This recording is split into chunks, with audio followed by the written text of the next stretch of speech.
স্বাধীনতা লাইভলি স্বাধীনতা YouTube channel এবং ফেসবুক পেজে সকলকে স্বাগত। হ্যাঁ,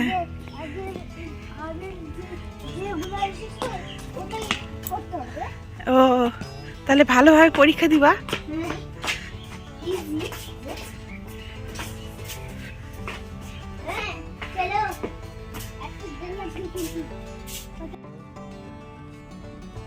লেপগুলো নিয়ে যাচ্ছি ছাদে, রোদে দিব। আজকে রোদ উঠেছে, সুন্দর রোদ্র, কিন্তু বাতাসও করছে। আপনি দুটো লেপ একসাথে নিয়ে যাচ্ছি, একদম ভারী, নিয়ে যেতে পারছি না। অনেকেই হয়তো তোমরা ভাবছো সৌভি কিসের পরীক্ষা দিতে গেল স্কুলে।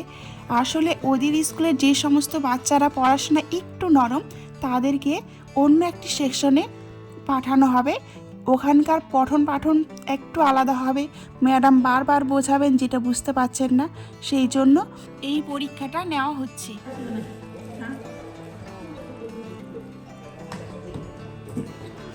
সৌভি খাও, কেমন হলো পরীক্ষা? ভালো হয়েছে, খাও তাড়াতাড়ি।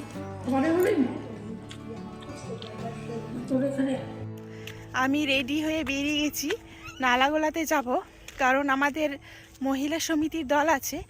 তো ওই দলের কিছু কাজ আছে, ওই কাজটা করার জন্যই যাব। আমি একা না, আমার যা আর আমি দুইজনই যাচ্ছি। গিয়ে বেশি কাজ হবে না, একটুখানি 10-15 মিনিটের কাজ করে চলে আসবো বাড়িতে। আবার এসে আবার প্রদীপ বানাতে হবে। আমাদের নালাগোলাতেও ঠাকুরের পুজো হচ্ছে। দেখুন কি সুন্দর করে রাম, লক্ষ্মণ, সীতা আর হনুমানজি সকলকেই পুজো দেওয়া হয়েছে।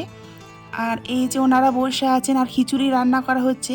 তো আমরা নালাগোলাতে এসলাম, তাই ছবিটা তুললাম, বেশ ভালো লাগলো ঠাকুরের দর্শন পেয়ে।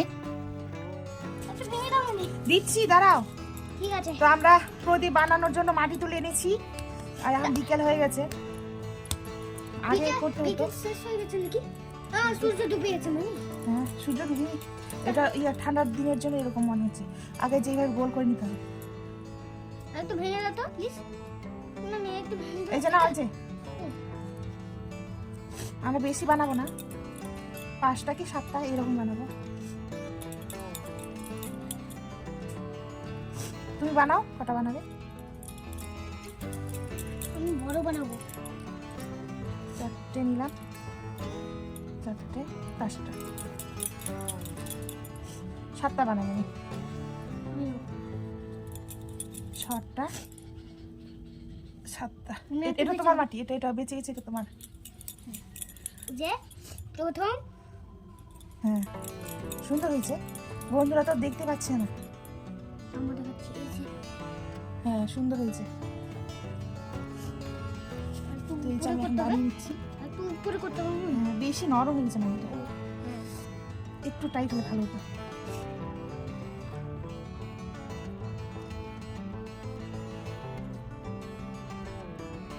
সুন্দর করে বানিয়ে সুন্দর হচ্ছে। এই যে হ্যাঁ, এখন সুন্দর হলো। ওটা নিচে ছিল।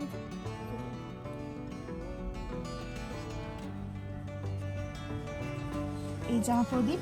তাই মাটিগুলো বেশ নরম, তো মাটিগুলো সেই জন্য খুব একটা ভালো হচ্ছে না, তবে যাক ভালোই হচ্ছে। এখন সন্ধে 5:30 বেজে গেছে, সেই জন্য আমি 5টি ঘিয়ের প্রদীপ জ্বালিয়ে নিলাম। এখন সকল দেশবাসীর মানুষ একসাথে সন্ধ্যা আরতি করব। বেশ মজা লাগছে ব্যাপারটা ভাবতেই, আমার তো খুব আনন্দ হচ্ছে। আমি এখন সন্ধ্যা আরতি দিব। জয় জয় শ্রীরাম।